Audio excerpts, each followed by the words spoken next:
біліктілік тестілеуді басамыз. Орта білім беру ұйымдарының мұғалімдеріне арналған дегенді басамыз келесі. Одан кейін информатика пәнін таңдап, астыға түсеміз. Тестілеу тілін таңдаңыз. Бұл жерде қазақ тілін таңдаймыз. Тестілеуді бастаймыз. Өзіміз шатасып кетпес үшін тестілеуді аяқтап, біз қатемен жұмыс жасаймыз. Бұл жерде информатика пәніне байланысты міне сұрақтар шықты.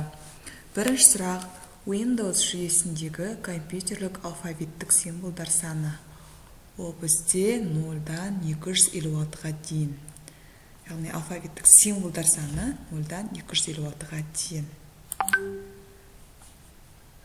Келесі бізде Ctrl Alt V ыстық пернелерінің қызметі.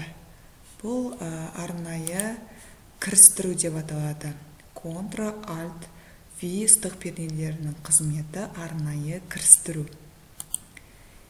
Intersect қиылысу қызметі. Ол екі негізгі нысанның қиылысуының нәтижесі болатын жаңа нысанды айтады. Қиылысу деген, яғни екі нысан беру керек бұл жерде. Аты айтып тұрғанда, мына жерде де жауаптарында да қиылысуының деп тұр. Microsoft Access SQL-де Onion біріктіру қызметі. Тәуелсіз сұраулардың немесе кестелердің нәтижелерін қосатын қосылу сұрауын жасайды. Яғни біріктіру ол тәуелсіз сұраулардың немесе кестелердің нәтижелерін қосатын қосылуын, яғни біріктіру қосылуын сұрауын жасайды. Жауап осындай. 17 ғасырда есептеуіш техникада қолданылған құрал. 17 ғасырда бізде абакус құралын пайдаланған. Ақпаратты экран бетіне шығаруға арналған құрылғы бізде монитор. Логикалық амалдарды компьютерде жүзеге асыратын электрондық құрылғы вентиль деп аталады. Бағанағы алдыңғы нұсқаларда бұл сұрақ қайталанған. Кейбір сұрақтар қайталанып келеді. Microsoft Excel-де Alt F1 пернелерінің қызметі. Alt F1 пернелері ол диаграммамен парақты қояды. Excel-де деп тұр бұл жерде. Microsoft Excel-де Shift F5 пернелерінің қызметі табу. Бұл тоже Excel-де Shift F5 бізде табу. Кесте шекарасының енін орнататын атрибут border. Себебі басқалар келмейді. Шекарасының енін, яғни бұл HTML-да border. Set операторының типі. Set операторы бізде жиындарда қолданылады. Паскаль тілі қолданысқа енген жыл 1968-1971 жылдары. Ол программалау тілдері деген спецификациясында, осы программалау, бағдарламалау бар сұрақтарында. Паскаль тілі 1968-1971 жылы қолданысқа енді. Access memo көрсеткіші. Access memo. Ол 65535-ке дейін баратын үлкен көлемді мәтіндерді сақтауға арналған тип. Access memo дегеніміз 65535-ке дейін. Үлкен көлемді мәтіндерді сақтауға арналған типті айтады екенбіз. Бұл топология, яғни белгілі сақина топологиясы дөңгеленіп тұрса, ол бізде сақина топологиясы деп аталады. Компилятор. Ол дегеніміз не? Компилятор дегеніміз программаның бүкіл мәтінін машина тіліне аударып, exe файл түрінде сақтайды. Екеуі бірдей вариантымен. Тек қана мына жерде exe файл түрінде сақтайтыны шатаспауымыз керек. Компилятор ол бүкіл мәтіннің машина тіліне аударады, exe файл түрінде сақтайды. Мәш нысандары қандай құрал арқылы өзгертеміз? Extract деген нысан құрал арқылы өзгертеміз. Бұл бізде дизайн тақырыптарында бар. Mesh дегеніміз, яғни экстракт құралдарын арқылы өзгерте алады екенбіз. Паскальда берілгендердің типтерін неше топқа бөлеміз? 3-ке бөлеміз. Бізде Паскаль типтерін 3-ке бөлеміз. IMG тегінің SRC атрибутының қызметі. Бұл суреті бар файлдың атын өзгертеді. Image дегеніміз бұл сурет. Ағылшын тілінен аударғанда. Tools мәзіріні. Бұл процедураларды енгізеді. 3D Max'та пернетақтадан M батырмасын басу арқылы қосылатын компонент. 3D Max'та, яғни M батырмасы ол Material Editor деген компонент арқылы қосады екенбіз. Жаңағы алдыңғы бірінші нұсқада бұл болды сұрақ, яғни 1 терабайт дегеніміз 2-ның 40 дәрежесі байт болады. 1 мегабайт мега, яғни 2-ның 20 дәрежесіндегі байт болады бізде. 1 гигабайт 1024 мегабайтқа тең. 1 байт ол бізде 8 битқа тең. 1 килобайтымыз 1024 байтқа тең. Енді келесі мәтіннің мазмұнымен танысып, төмендегі тапсырманы орындаңыз. Lovelace, Augusta Ada King. Леди Байрон, Графиня Мидлсекс, қазіргі Лондонның шекарасында, ағылшын математика.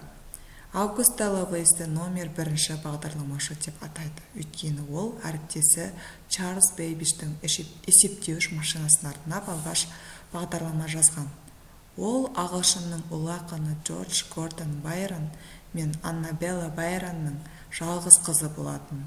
Байронның 1813 жылы өзінің болашақ әйелі Аннабелла туралы ол ерекше дарынды ақын, математик, философ әйел дейді. Енді сұрақ бізде Lovelace Ada қай жылы дүниеге келді? 1815 жылы 10 желтоқсанда. Мына жерде 1915 дегенде бар, бірақ Lovelace Ada 1800 шатаспауымыз керек. 1815 жылы 10 желтоқсанда дүниеге келген екен. Ada Lovelace'ті есте сақтау мақсатында жылы ойлап табылған әмбебап бағдарламау тілі Ada деп аталды. Қай жылы? Ол бізде 1980 жылы, яғни бағдарламалау тілін Ada деп атаған 1980 жылы. Lovelace Ada қанша жасында өмірден озды? 37 жасында. Lovelace Ada бізде 37 жасында өмірден озған. Компьютерлік желіде mainframe қандай рөл атқарады? Супер сервер деп аталады. Mainframe ол бізде супер сервер. Заманауи калькулятордың эволюциясы 17 ғасырда шотландиялық математик Джон Неппер алгоритмдерді ойлап тапты. Яғни бізде 17 ғасырда. Мына жерде берілгенде 17 ғасыр деп тұр. Жауабында да 17 ғасырда. Келесі бізде оқыту әдістемесі, яғни методикадан. Бірінші сұрақ, сабақтың мазмұнын ойластырып алу оқыту принципіне негізделеді. Бірізділік. Сабақтың мазмұны ол бізде бірізділік оқыту принципіне негізделеді. Методтануды өлшеудің екінші өлшемі. Екінші өлшем бізде тапсырмаға бағытталған. Оқушылардың білімін алуын қолдау үшін пайдаланатын сынақтан өткізуде сұрақ қою мысалы. Осы ойыңызды дәлелдейтін мысал бар ма? Оқушылардың білім алуын қолдау үшін пайдаланатын сынақтан өткізуде сұрақ қою мысалы. Осы ойыңызды дәлелдейтін мысал бар ма? Ең үздік оқушыларды анықтауға көмектесетін сипаттамалар ішінен ақпаратты толықтырып, олардың қайшылықтарын анықтай алатын және оның мәніне тез жететін өлшем бізде мәселені шешу. Ең үздік оқушыларды анықтау үшін мәселені шешу. Сабақты зерттеудің lesson study түйінді сипаттының бірі. Креативтілік lesson study бізде бар. Сабақ тест спецификациясында осы бар lesson study. Яғни сабақтың инновациялық деген түрлері жайында осы сабақ lesson study туралы берілген. Яғни түйінді сипатының бірі креативтілік деп аталады. Бұл тәсілдің аясында оқыту білім берушілер мен білім алушылар арасындағы тығыз қарым-қатынас негізінде ұйымдастырылып, оқыту үдерісіне қатысушы әрбір жеке тұлғаның жеке үлесі мен қабілеті мойындалады. Үдеріске қатысушылар ақпаратты бірлесіп отырып белсенді іздеу, талқылау, талдау және жинақтау арқылы жаңа білім алады. Бірлескен оқыту. Мына жерде білім берушілер мен білім алушылар арасында тығыз қарым-қатынас негізінде ұйымдастырылып деп тұр. Яғни бұл жерде талдау, талқылау, жинақтау арқылы жаңа білім бірлескен оқыту жүйесінде сендірудің маңызды әдісі өнеге үлгі. Сендірудің маңызды әдісі өнеге үлгі. Одан арғы білім алу туралы шешімді қабылдау мақсатымен оқытудың нәтижелерін жүйелі түрде жинақтауға бағытталған қызметті белгілеу, бағалау. Яғни оқытумен шешім қабылдаудың жүйелі түрде бағыттауға арналған бізде бағалау деп аталады. Оқытудың негізгі компоненттері: білім, іскерлік, дағды. Білім, іскерлік, дағды. Оқу үдерісінің тиімділігін айқындайтын негізгі факторлардың бірі оқушыларға нені оқыту керектігін мұғалімнің түсінуі. Яғни оқу үдерісінің тиімділігін анықтайтын негізгі фактордың бірі оқушыларға нені оқыту керектігін мұғалімнің түсінуі. Сынақтан өткізу сұрағы: осы айтқандарыңызға дәлел келтіре аласыз ба? Сынақтан өткізу: осы айтқандарыңызға дәлел келтіре аласыз ба? Коучинг пен тәлімгерлік үдерісін салыстыра отырып, тәлімгерлікке қатысты сипаттаманы табыңыз. Кеңес беру ұзақ уақыт және көп аспектілік негізде көрсетіледі. Коучингтар бізде ұзақ уақыт алады және көбірек аспектілік өзінің аспекті негізінде көрсетіледі. Басқа жауаптары келмейді.